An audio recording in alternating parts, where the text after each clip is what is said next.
sinagartuu na fakkaata kan biroo as deemtee waliin dho'ita. Ana sinagartuu na fakkaata kan biroo as deemtee waliin dho'ita. Anna gahee beeke si dhiise narraa fagaadhu tantee nageesse.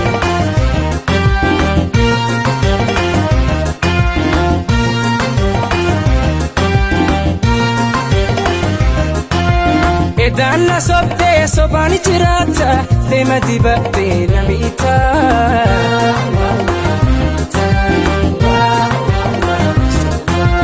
Kijimni kan kee dhugaa fakkaata yemmuu haasoytu mi'ooytoo.